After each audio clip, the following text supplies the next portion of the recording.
What's up, you beautiful bastards? It's RM Punk here with the Punk Wrestling Podcast, and this is my review of NXT Stand and Deliver Night 1. Before we get into all the action, hit that like button, hit that subscribe button, and tell your friends, please. Let's keep this train rolling. So, let's get to it, shall we? We started the night off with Pete Dunne versus Kushida, and it's Pete Dunne versus Kushida. This was a fun match. Lots of good ground game going on early. They then trade shots for a little while. They then fight on the walkway. There's a nice long run-up kick from Kushida. More good stuff here. And my sign just fell down. We'll carry on with that. Let's not cut. I want to get to this. There's lots of reversals, of course.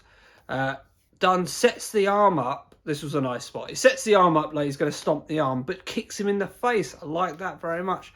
Kushida gets the hoverboard lock well on the top rope, does the flip, keeps the hoverboard lock in, but Pete Dunne does get to the rope.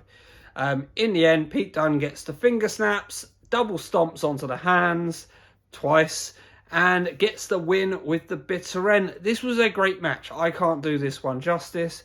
It's worth a look. The whole show is worth a look, let's be honest. But yeah, very good, very good. We then got the number one contender gauntlet. So this wasn't a gauntlet match as such. This was more Royal Rumble style, more Elimination Chamber. So you start with two people, and every 3 minutes another one enters. So we start off and Leon Ruff is crawling towards the ring. Swerve Scott's already attacked him before the entrance, and they start fighting before the bell.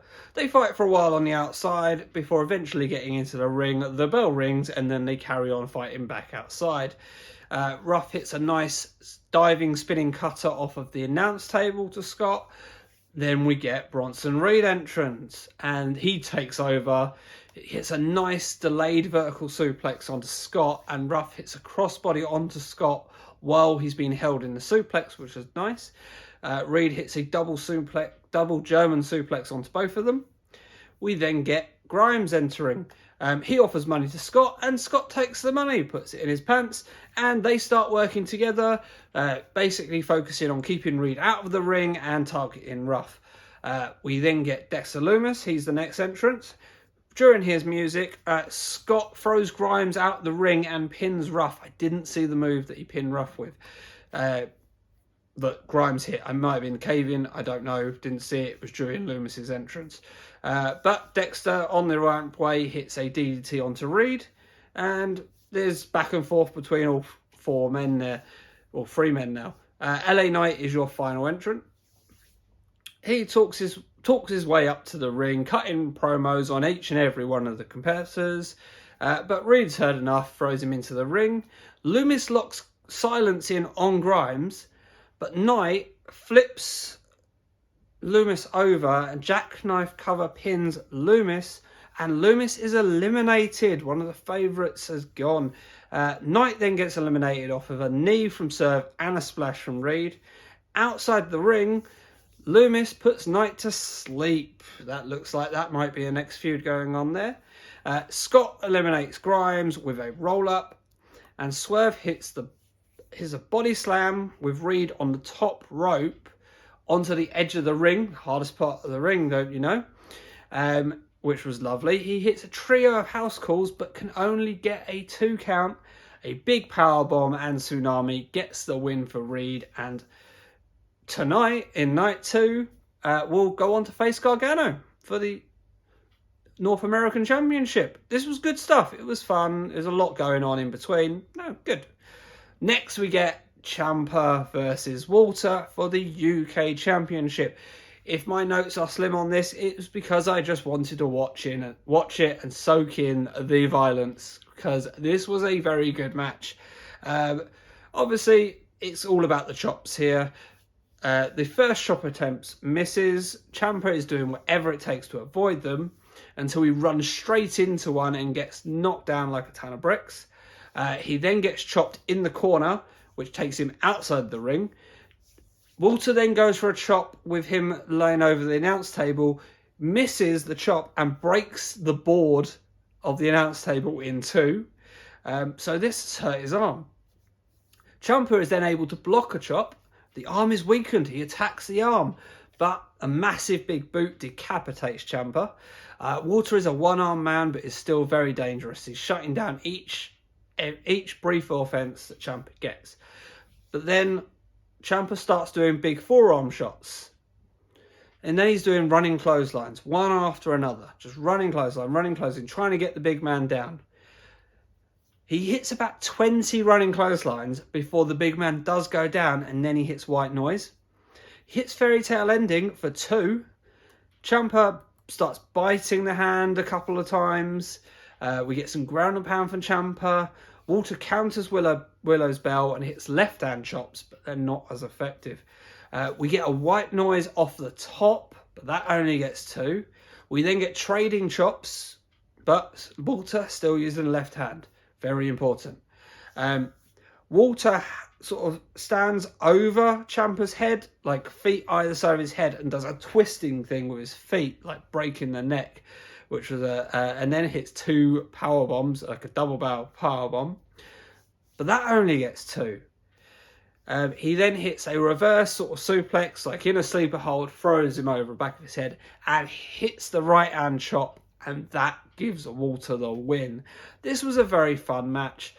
The end kind of came out of nowhere for me. Like, I wasn't expecting it to end right there with that chop, but it makes sense, really. He couldn't use the right hand all game. Left it till the end, pulled it out when he needed to get the win. More good stuff.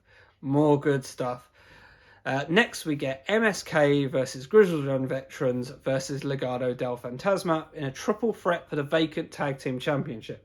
Now, these sort of matches are all a bit weird. The rules always seem to be somewhat different. In this one person from each team was legal. As such, it's quite hard to book because normal triple threats, obviously, one man gets taken out, he goes for a little nap, and the 2 people fight, and then you sort of trade it, but it can be quite quick. When there's this many people involved, you have to take out a whole tag team for a while, and there was quite a lot of naps in this match. So both members of Legado went out for a nap quite early on. MSK then take Grizzled Young Veterans out with a dive, which then Legado then fight with MSK for a little while. They seem really shocked when Gibson prevents a pin to take him out again, and then GYV then nap for a little while longer. Drake does get in there. MSK take Legado out with another dive. Then we get MSK versus GYV again. Gibson traps Wesley's hand in the corner, like in the corner covering, for Drake to drop kick his hand, and the referee, the commentary team, bring up that there's no disqualifications. So why are they doing tags? Like, that anyone can get in at any time, no one's getting disqualified. What's the point? But there's then a double submission spot on MSK, but Legado get involved there, get back in there. They're then fighting all over the place. GYV hit a Doomsday device on one member of Legado del Fantasma on one outside the ring, and on the other side, outside the ring, MSK hit a double team on the other member. Then we get a double cutter onto GYV from Carter, and then another double team MSK, and new NXT Tag Team Champions MSK. The ending was really great. It really ramped up towards the end, but the beginning part, all I could think, well, they're taking a nap. They've been out for ages. Like, GYV were out for like 5 minutes at least at one point. So like I said, it's very hard to put this match, but I think they did the best they could here. And it's main event time already. I'm flying through this. I apologise if I'm missing stuff, but this was just so much fun. We get Raquel Gonzalez for Io Shirai for the NXT Women's Championship. This is speed versus power. It's pretty back and forth early on. Kai does get involved very early on and gets herself ejected. Wonder if that case comes into play later on. Shirai hits a springboard moonsault to the outside, but in return, Gonzalez lawn darts her into the post. Raquel's getting the best of it for a while, but Shirai just keeps fighting, won't give up, and makes a good, decent comeback. She hits a nice springboard dropkick and a Canadian Destroyer, which gets 2 for Shirai. They then get a moonsault from the top onto the stage, and then a stomp on the stage. Gonzalez is down in front of the stage. The camera pans out, and Shirai is on top of the massive skull that they've got on the top of the stage, and she hits a crossbody off there. They then comes back into the ring, hits the moonsault for 2. Raquel kicks out. Raquel rolls out of the ring. Shirai comes out after her. Gonzalez hits the one-arm powerbomb on the outside to the floor. Rolls her back in the ring, saying, you need to give up. You need to learn when to give up. Shirai hits an uppercut to the throat, but Raquel answers back with a big clothesline, another one-arm powerbomb, and new NXT Women's Champion Raquel Gonzalez. Great stuff here. Very good match. Very good show. There was lots of nice spots in this match. It was nice spots throughout the show. It was only 2 hours long. Well worth a watch. And let's see where Shirai goes from here. Will she be turning up on one of the main roster pretty soon? I would think so. I think she's done all she can in NXT. The time on Gonzalez is now.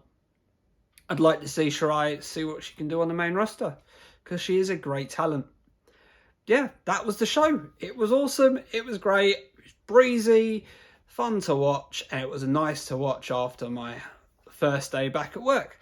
So, if you like what you see, hit that like button, hit that subscribe button, and I will see you all soon. Good night.